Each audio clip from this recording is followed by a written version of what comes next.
विद्यार्थियों नमस्ते। आज एमए पूर्वार्ध के विद्यार्थियों हम आज एमए पूर्वार्ध के चतुर्थ पेपर में जो आपके पाठ्यक्रम के अनुसार विषय वस्तु है वह प्रक्रिया भाग भी है। तो आज हम प्रक्रिया भाग के अंतर्गत जो भी सूत्र हैं, जो सिद्धियां हैं, उन सूत्रों को समझते हुए उन सिद्धियों को भी आज करेंगे।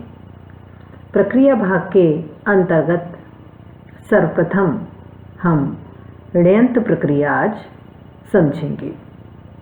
ऋण्यंत प्रक्रिया में कौन कौन से सूत्र हैं, ऋण्यंत प्रक्रिया के अंतर्गत कौन कौन सी सिद्धियां हमें करनी है, इन पर आज हम चर्चा करेंगे। इनको विस्तृत रूप से समझने का प्रयास करेंगे। आज हमारी ये प्रथम कक्षा है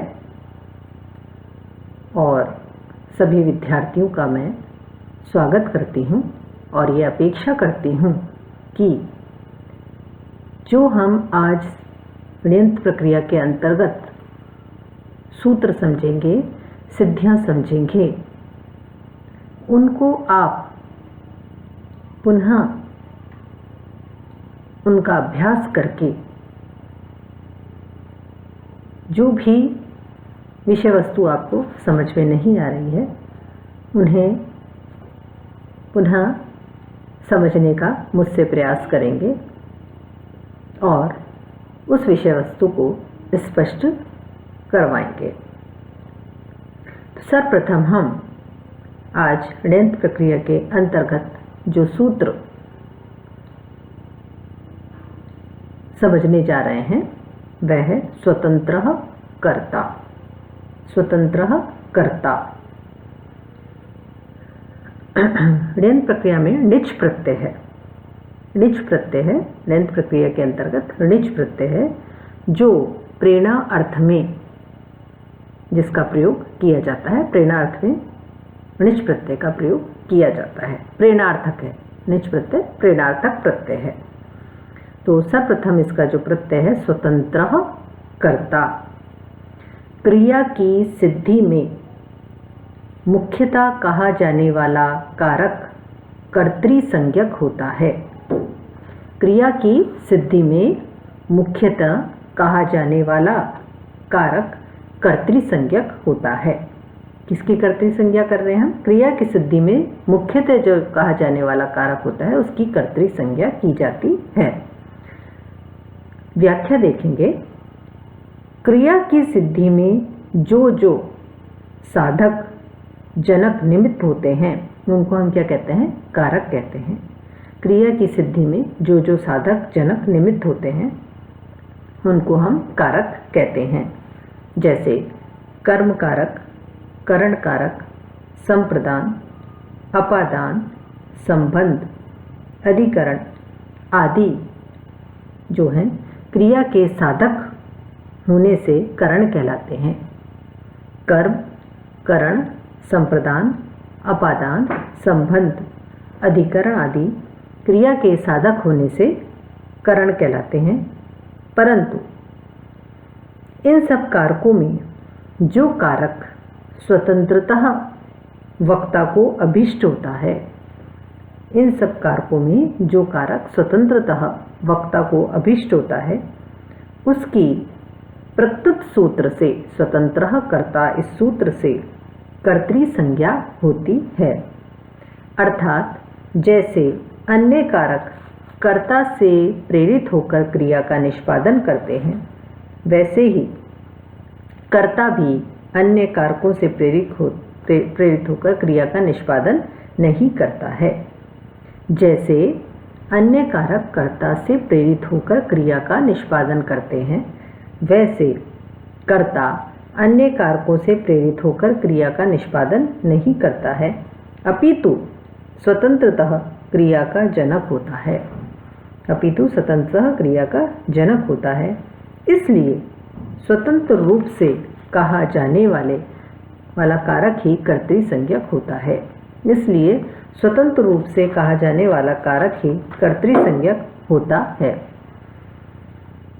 स्वतंत्र रूप से कहा जाने वाला कारक ही कर्तृसंज्ञक होता है। जैसे देवदत्तः शेते, यहाँ देवदत्त अन्य कारकों से प्रेरित न होने से कर्तृसंज्ञक है। जैसे देवदत्तः शेते, यहाँ देवदत्त किसी अन्य कारक से प्रेरित नहीं हो रहा है, इसलिए यहाँ पर देवदत्त की कर्तृसंज्ञा हो जाएगी।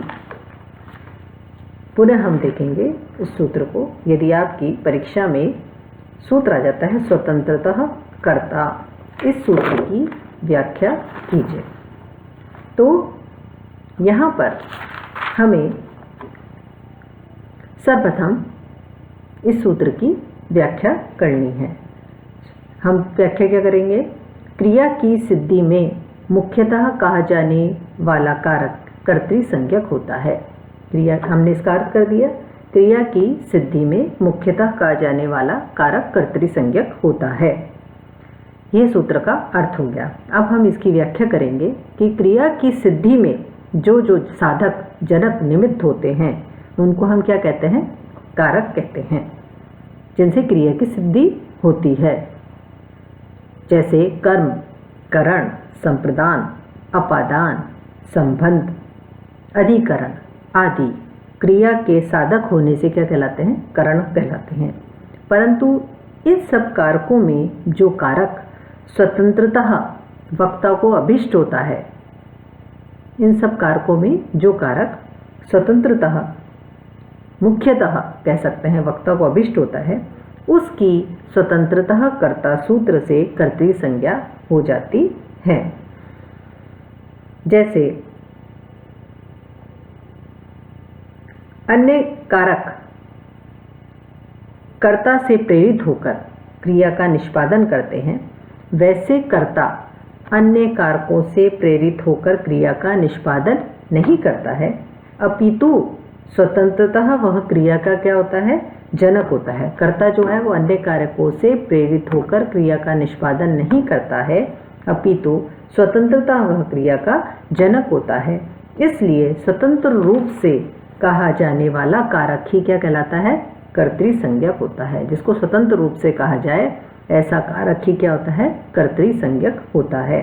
जैसे देवदत्तः शेते, यहाँ पर देवदत्त जो है अन्य कारकों से प्रेरित न होने से क्या कहलाएगा? कर्तृसंज्ञक कहलाएगा। इस प्रकार से हम यहाँ उदाहरण दे देंगे। ये सूत्र अगर आता है इसकी हम इस प्रकार से व्याख्या कर देंगे, फिर हम उदाहरण दे देंगे। देवदत्तः शेते, यहाँ पर जो देवदत्त है वे किसी अन्य कारक से प्रेरित नहीं है, इसलिए अन्य कारकों से प्रेरित न होने के कारण देवदत्त की क्या हो जाएगी? कर्तृसंज्ञा होगी। यानी जो स्वतंत्र रूप से कहा जाने वाला कारक है वह उसकी हम कर्तृसंज्ञा कर देंगे। दूसरा सूत्र आता है तत् प्रयोजको हेतुश्च। कर्ता का प्रेरक हेतु और कर्तृ दोनों संज्ञक होता है। कर्ता का जो प्रेरक है, जो कर्ता को प्रेरणा देने वाला है, वो कर्ता का प्रेरक उसकी हेतु संज्ञा भी होती है और कर्तृ संज्ञा भी होती है। कर्ता का प्रेरक हेतु और कर्तृ दोनों संज्ञक होता है। जैसे हम व्याख्या देकर समझा सकते हैं। प्रेरणा देकर किसी कार्य को करने वाला, प्रेरणा देकर किसी कार्य को करवाने वाला प्रयोजक और प्रेरित होकर कार्य करने वाला प्रयोज्य होता है। दो चीजें हैं, प्रयोजक और प्रयोज्य। प्रेरणा देकर किसी कार्य को करवाने वाला तो हुआ हमारा प्रयोजक, और प्रेरित होकर कार्य करने वाले को हम कहेंगे प्रयोज्य।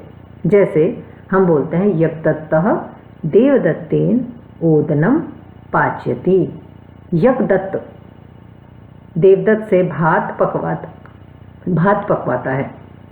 अब यहाँ पर प्रेरणा देने वाला कौन हुआ? यज्ञदत्त, और प्रेरित होकर कार्य करने वाला कौन हुआ? देवदत्त। तो यज्ञदत्त और देवदत्त में एक प्रयोजक है और एक प्रयोज्य है। यज्ञदत्त हुआ प्रयोजक, क्योंकि वो कार्य करवा रहा है। किससे करवा रहा है? देवदत्त से। और जो प्रेरित होकर कार्य कर रहा है वो कौन है? देवदत्त। तो देवदत्त कौन हुआ? प्रयोज्य। तो जो दो चीजें हुई, प्रयोजक और प्रयोज्य। प्रयोजक वो हुआ जो कि प्रेरणा देकर कार्य करवा रहा है।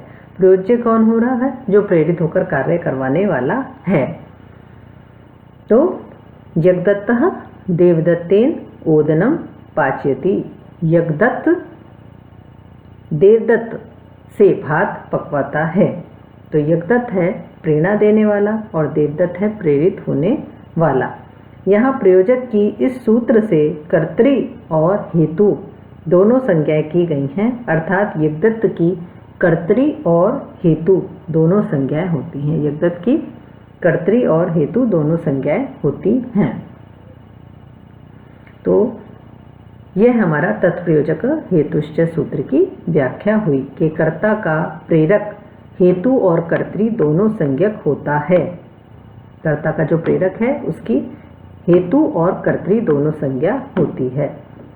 व्याख्या क्या करेंगे? प्रेरणा देकर किसी कार्य को करवाने वाले को प्रयोजक और प्रेरित होकर कार्य करने वाले को प्रयोज्य कहते हैं। यथा यज्ञदत्तः देवदत्तेन ओदनम पाच्यति। यहाँ यज्ञदत्त है प्रेरणा देने वाला है इसलिए प्रयोजक है। देवदत्त प्रेरित होने वाला है इसलिए प्रयोज्य है। देवदत्त प्रेरित होने वाला है इसलिए प्रयोज्य है। प्रयोजक की इस सूत्र से, प्रयोजक कौन हुआ हमारा? यज्ञदत्त। इस प्रयोजक की इस सूत्र से कर्तृ और हेतु संज्ञाएं दोनों हो जाएंगी, अर्थात यज्ञदत्तः देवदत्तेन ओदनम पाच्यति। यहाँ पर यज्ञदत्त की कर्तृ और हेतु दोनों संज्ञाएं हो जाएंगी। तो तत्प्रयोजको हेतुश्च सूत्र का अर्थ यही हुआ, कर्ता का जो प्रेरक है उसकी हेतु और कर्तृ दोनों संज्ञाएं होती हैं। यहाँ उदाहरण में यज्ञदत्त जो है वो देवदत्त को प्रेरणा दे रहा है, इसलिए प्रेरक है वो, इसलिए यज्ञदत्त की यहाँ पर हेतु संज्ञा भी हो जाएगी और कर्तृ संज्ञा भी हो जाएगी। धन्यवाद।